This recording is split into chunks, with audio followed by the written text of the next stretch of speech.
jumlah penduduk terjejas banjir di 8 negeri kian meningkat.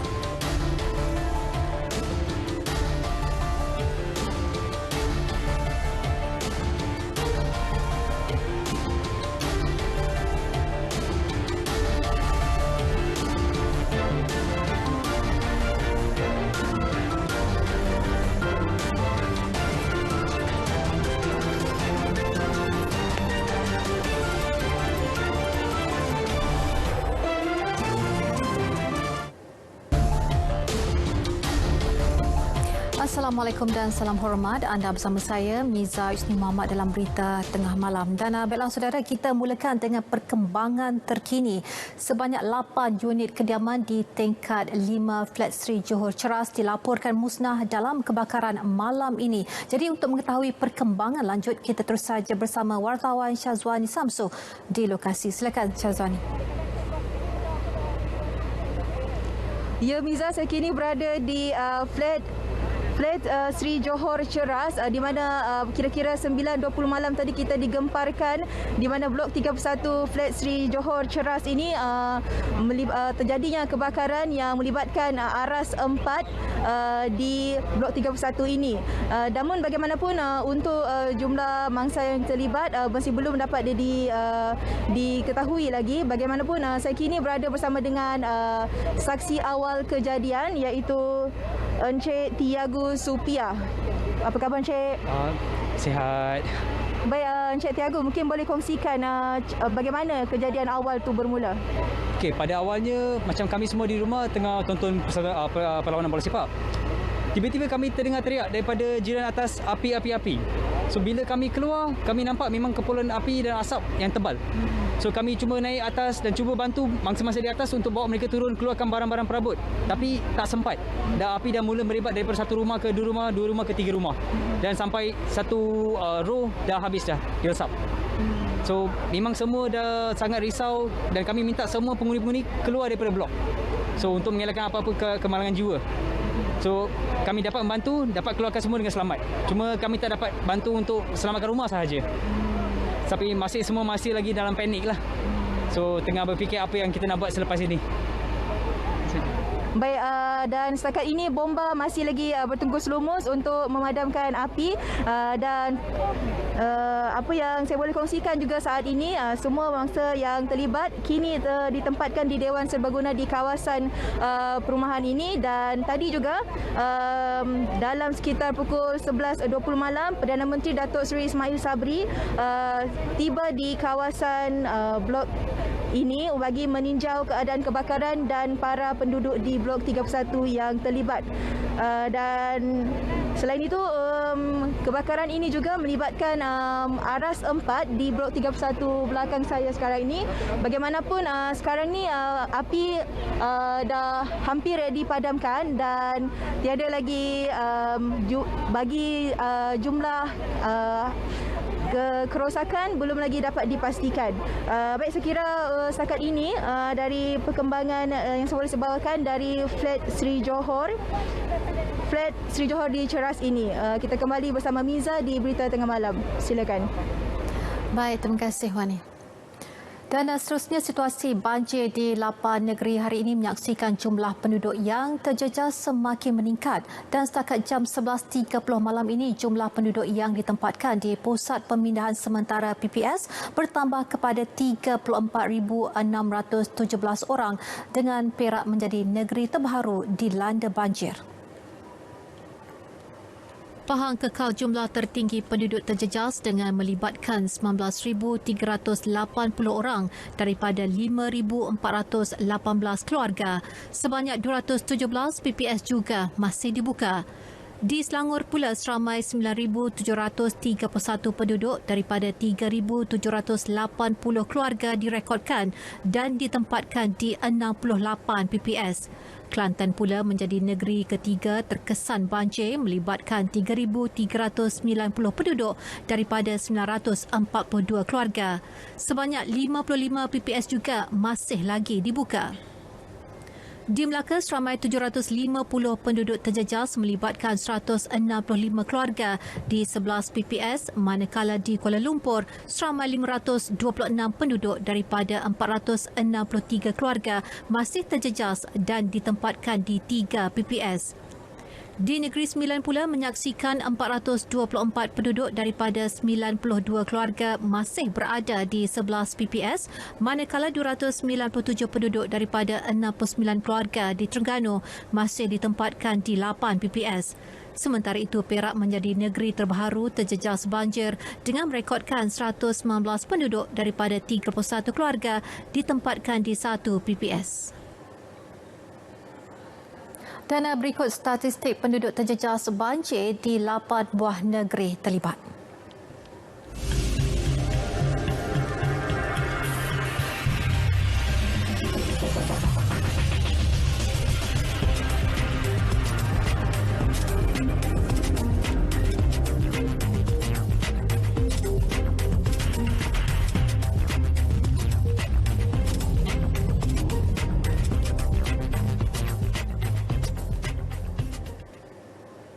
Pada itu, amaran hujan berterusan di Perlis, Kedah, Pulau Pinang, Perak, Selangor, Kelantan, Terengganu dan Pahang yang dikeluarkan pagi ini ditamatkan. Ketua Pengarah Jabatan Meteorologi Malaysia, Met Malaysia, Muhammad Helmi Abdullah berkata, keadaan cuaca di negeri-negeri terlibat dijangka bertambah baik.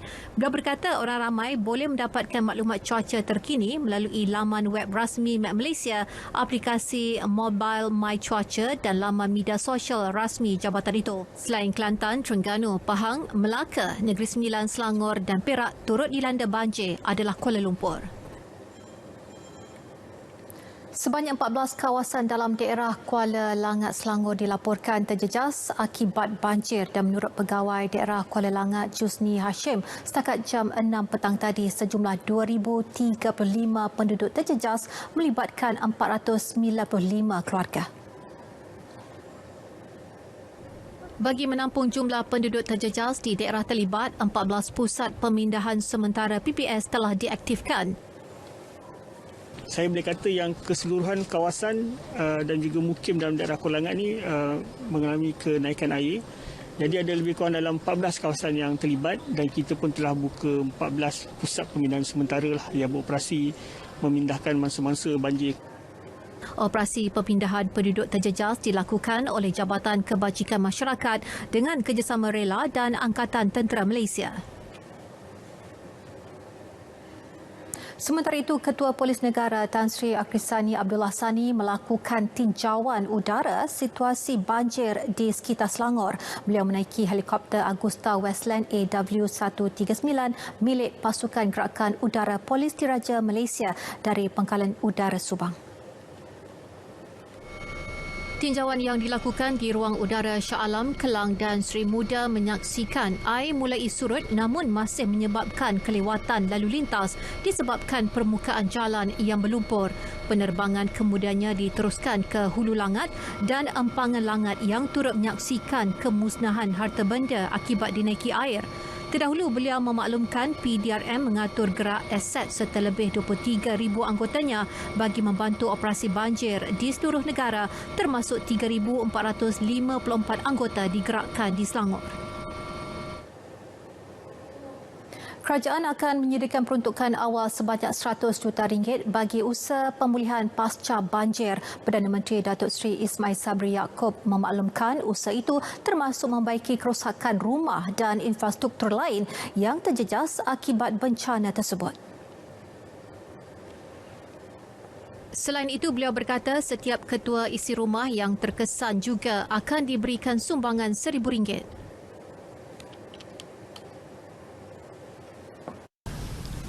GLIC dan GLC bersetuju untuk menyalurkan sumbangan secara geran padanan dengan pihak kerajaan. Dan untuk peringkat awal ini, setelah perbincangan dilakukan semalam, saya bersetuju untuk menyediakan 20 juta. Bermakna kalau 20 juta, 40 juta lah. Kita ada back to back padanan daripada kerajaan dan juga daripada GLC di sini. Perdana Menteri berkata demikian selepas mempengerusikan mesyuarat khas berkaitan banjir di Kelang, Selangor. Dalam pada itu, Perdana Menteri turut menjelaskan kaki tangan sektor awam yang terkesan akan diberikan cuti kecemasan bermula esok. Beliau turut berharap langkah itu turut diikuti pihak swasta dengan memberi cuti kecemasan tanpa potongan gaji dan cuti tahunan kepada pekerja mereka. Jadi oleh kerana kita faham tentang kesusahan mereka, jadi kerajaan bersetuju untuk memberikan cuti kecemasan akibat bencana ini kepada kaki tangan awam yang terkesan akibat daripada banjir. Bila mereka masuk bekerja semula, boleh bincang dengan ketua jabatan masing-masing untuk menentukan. Saya harap selepas mereka dah balik ke rumah, menyelesaikan cuci rumah dan sebagainya, bolehlah bekerja semula.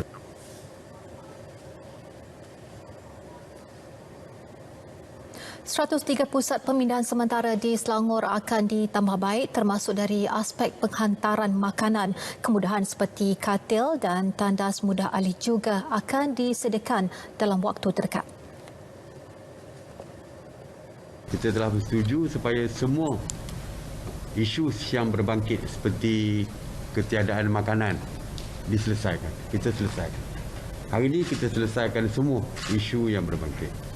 Sebagai contoh, untuk makan malam sini dan breakfast, makan pagi besok akan disediakan oleh Kerajaan Negeri Selangor, dan mulai besok lunch onward akan disediakan oleh Jabatan Kebajikan Masyarakat.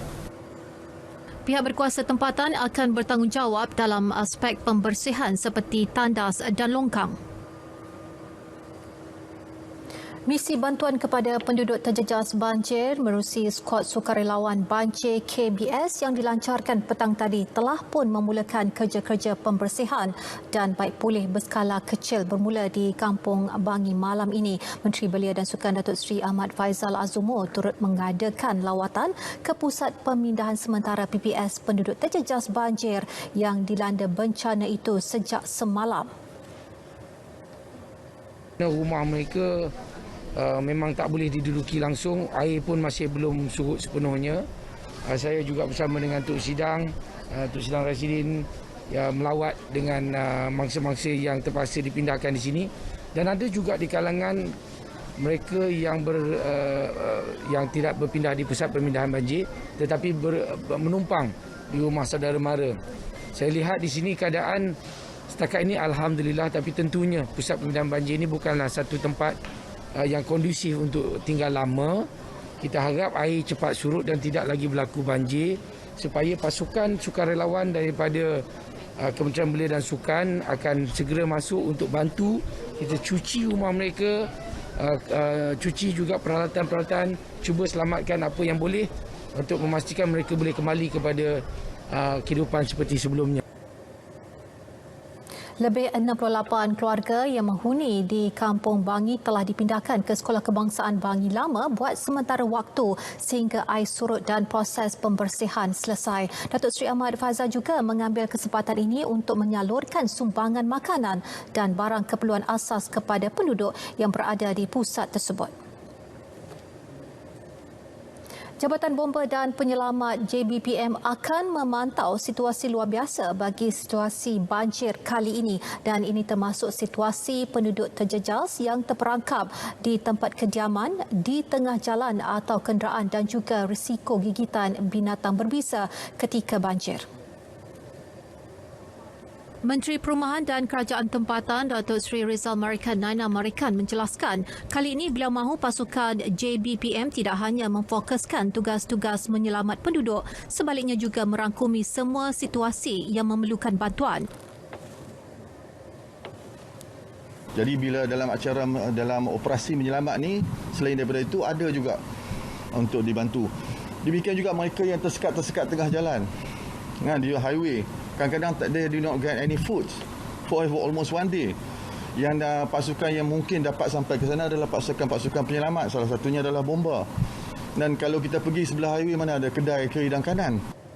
Tumpuan juga diberi terhadap tugasan pasca banjir, termasuk kerja-kerja pembersihan dan membaiki kerosakan di kemudahan-kemudahan disediakan pihak berkuasa tempatan.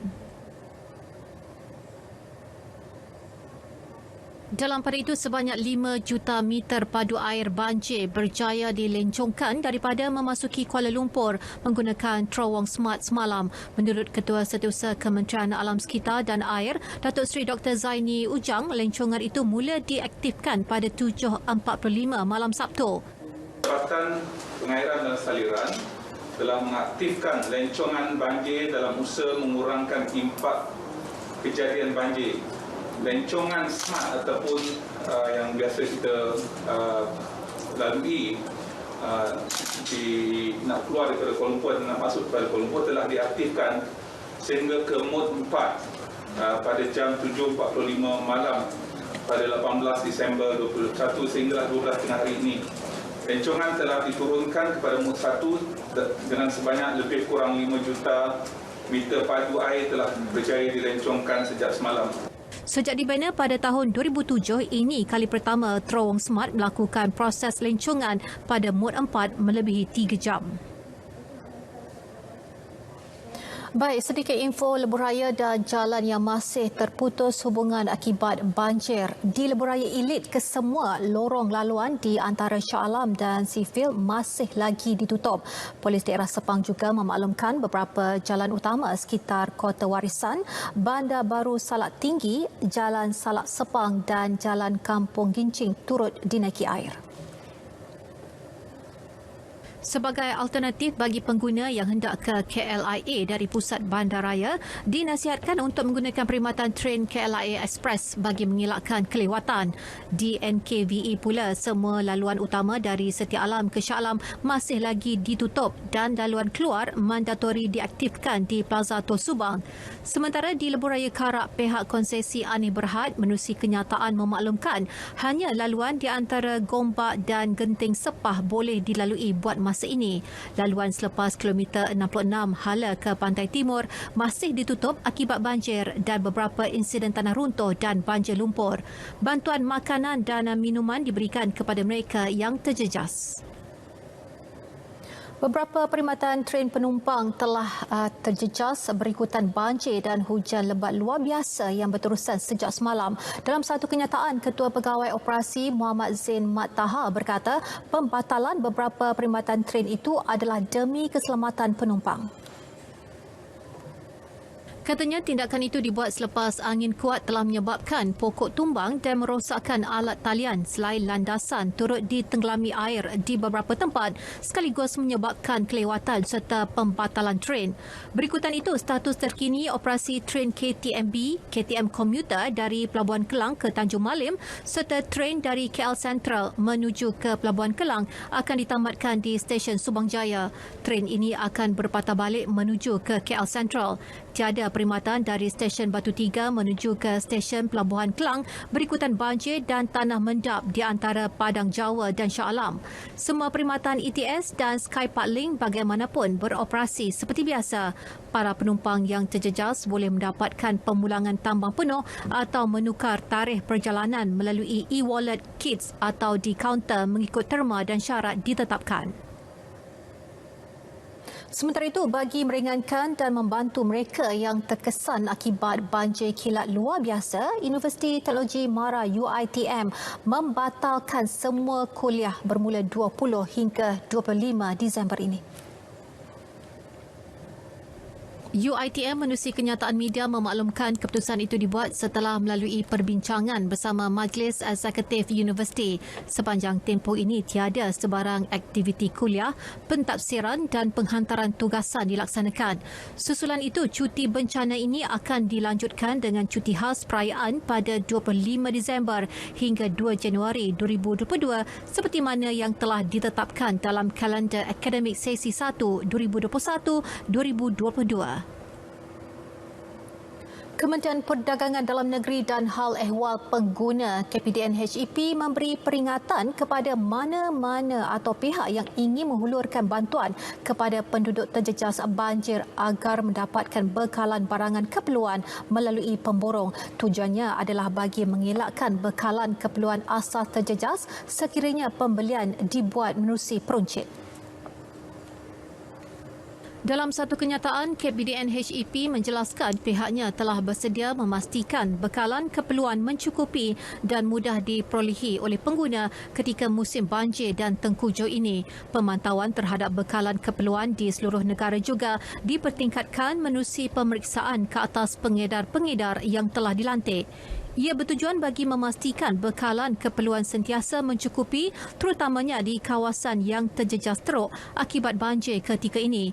KPDN HEP turut memberi amaran kepada semua peniaga agar tidak melakukan aktiviti menyorok bekalan keperluan ketika musim banjir.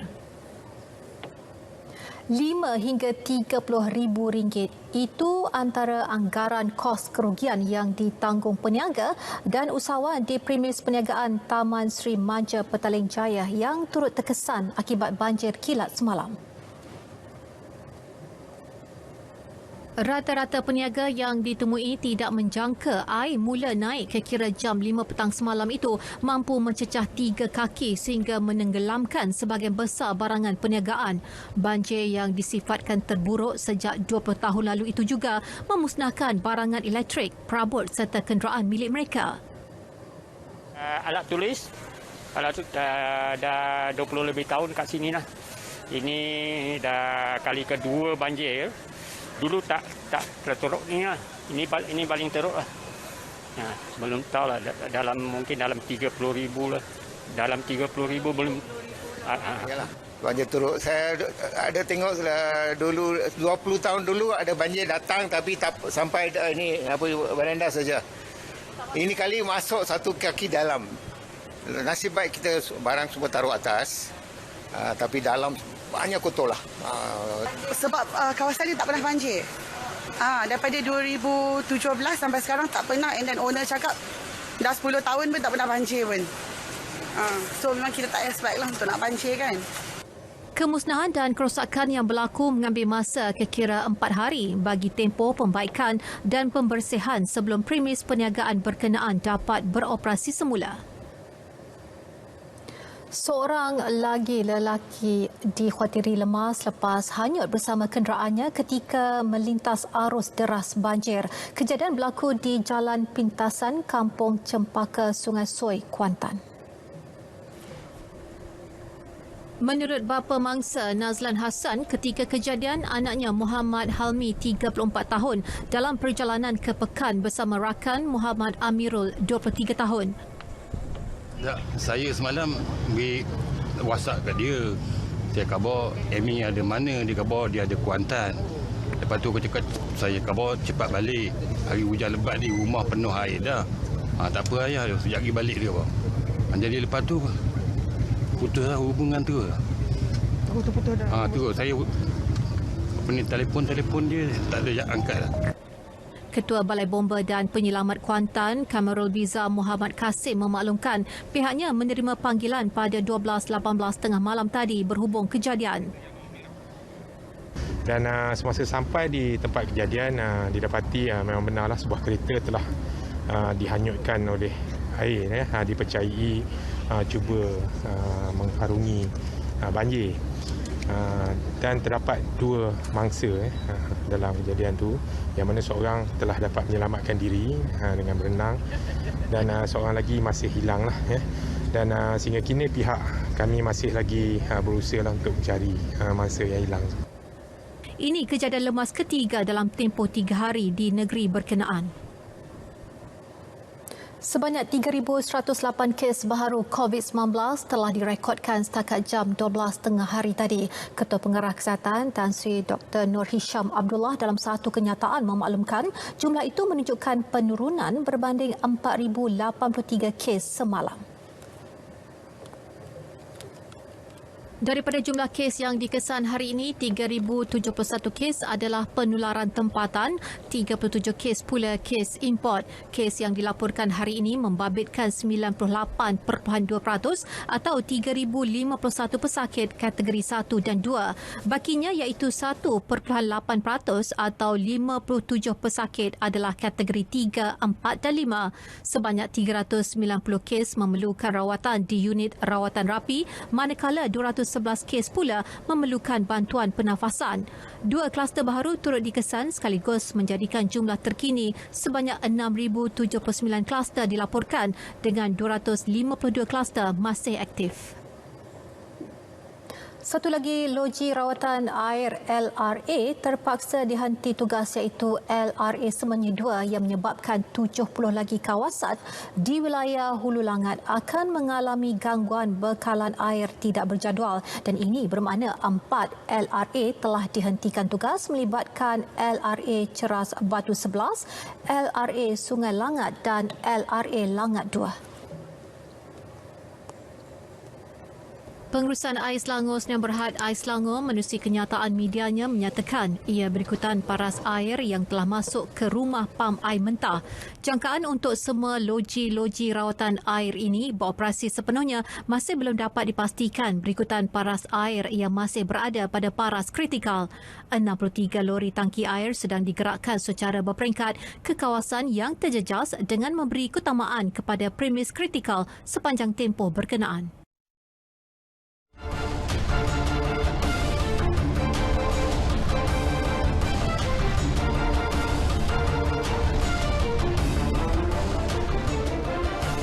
Kejohanan Piala AFF Suzuki 2020 harapan untuk menyaksikan skuad Harimau Melaya mara ke separuh akhir nampaknya hancur berkecai selepas skuad kendalian Tan Cheng Ho itu dirata skuad Garuda Indonesia dengan jaringan 1-4 pada aksi takhir kumpulan B malam ini. Kekalahan itu sekaligus menyaksikan Malaysia menamatkan saingan dengan 6 mata di tangga ketiga di belakang Indonesia dan Vietnam yang mengumpul 10 mata. Aksi di Stadium Nasional Singapura itu menyaksikan Malaysia turun dengan misi wajib menang sementara Indonesia cuma perlu seri untuk layak. Harimau Melaya bermula cemerlang apabila merobek gawang Indonesia seawal minit ke-13 melalui rembatan padu pemain tengah R. Kogilishwaran dari luar kotak penalti. Namun kealpaan benteng pertahanan negara dihukum pemain tengah Indonesia Irfan Jaya dengan 2 gol masing-masing pada minit ke-36 dan 43. Percaturan Cheng Ho memasukkan penyerang Gulherme Di Paula, Dominic Tan dan Akhir Rashid pada babak kedua bagaimanapun gagal memberi impak kepada pasukan. Sebaliknya Indonesia tampil lebih garang menambah 2 lagi gol menerusi Pratama Arhan dan Elkan Bagot pada minit ke-50 dan 82. Indonesia mara ke peringkat separuh akhir sebagai juara kumpulan diikuti Vietnam sebagai naib juara. Persatuan Memanah Selangor Selar meletakkan sasaran membolot 5 emas dalam Tamasya Sukan Malaysia Sukma 2022 Kuala Lumpur tahun hadapan. Misi itu bagi mengatasi pencapaian 1 emas dan 2 perak dimenangi semasa edisi Perak 2018. Setiausaha Kehormat Muhammad Effendi Jamaluddin berkata sasaran itu diletakkan berdasarkan persediaan awal dilakukan pihaknya termasuk menganjurkan kejohanan secara virtual atau virtual scoring sejak Jun lalu. Remote scoring. Remote scoring pada jarak 18 meter dan 10 meter. So untuk kita nak menggalakkan pemanah-pemanah kita sendiri untuk mula balik memanah. So daripada itu kita daripada remote tu daripada 18 meter kita beranjak ke 70 meter and then kita buat beberapa siri camp untuk pemanah Selangor sendiri dan juga puncaknya di kejohanan inilah. Okey, so kita nampak peningkatan daripada bulan 7 tu hingga sekarang bulan 12 ni kita nampak banyak perubahan daripada atlet kita sendiri. Beliau berkata demikian semasa kejohanan memanah terbuka Selangor Ian-Scott 2021 yang disertai kelab memanah seluruh negara. Baik, berita tengah malam berakhir di sini. Terus amal kawalan kendiri, lindung diri, lindung semua kerana kita semua keluarga Malaysia. Dan dapatkan perkembangan sahih sepanjang masa melalui portal berita RTM di berita.rtm.gov.my. Saya Miza Isni Muhammad. Salam sejahtera. InsyaAllah kita jumpa lagi.